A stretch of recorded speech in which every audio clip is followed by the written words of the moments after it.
વીર નર્મદ દક્ષિણ ગુજરાત યુનિવર્સિટીના કેમ્પસમાં આજે અખિલ ભારતીય વિદ્યાર્થી પરિષદ દ્વારા આજે 17 એપ્રિલ ઉગ્ર વિરોધ પ્રદર્શન કરવામાં આવ્યું હતું।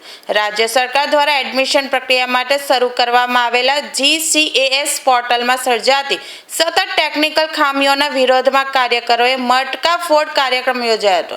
આ દરમિયાન વિદ્યાર્થીઓએ પોર્ટલની અવ્યવસ્થા સામે સૂત્રોચ્ચાર કરી વહેલી તકે નિરાકરણ લાવવા માંગ કરી હતી। એબીવીપીના કાર્યકરો મોટી સંખ્યામાં યુનિવર્સિટી કેમ્પસ ખાતે એકઠા થયા હતા। વિરોધના પ્રતીક રૂપે કાર્યકરો જીકાસ પટેલનું પુતળું અને મટકું બનાવીને લાવ્યા હતા। વિદ્યાર્થી નેતાઓએ આરોપ લગાવ્યો હતો કે એડમિશન પ્રક્રિયાના મહત્વના સમયે જ પોર્ટલ ખોરવાઈ જવાથી હજારો વિદ્યાર્થીઓનું ભવિષ્ય જોખમમાં મુકાયું છે। કાર્યકરોએ કુલપતિ કચેરીને બહાર પુતળા સાથે વિરોધ પ્રદર્શન કર્યું હતું અને મટકું ફોડીને તંત્રને જગાડવાનો પ્રયાસ કર્યો હતો। આ કાર્યક્રમ દરમિયાન પોલીસ અને વિદ્યાર્થીઓ વચ્ચે ઘર્ષણના દ્રશ્યો પણ જોવા મળ્યા હતા। મારું નામ લક્ષ્મણનાથ જોગીરાજ છે, સુરત મહાનગર મંત્રીની જવાબદારી છે।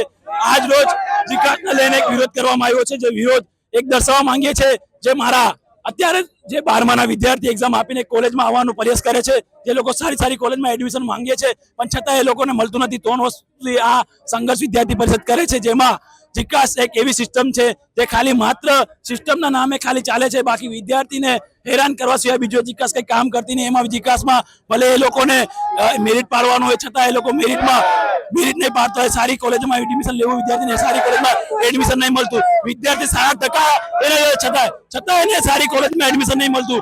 આવ્યા ટેકનિકલ ખામીના લીધે જીકાસના 3 વર્ષથી 50% થી વધારે કોલેજોમાં સંખ્યા ખાલી રહે, સીટો ખાલી રહે અને માત્ર પ્રાઇવેટ યુનિવર્સિટીને ખાલી બઢાવા આપવા માટે પ્રાઇવેટ યુનિવર્સિટીમાં એડમિશન ભરવા માટે આ જીકાસ જેવી સિસ્ટમ ચાલુ થઈ છે।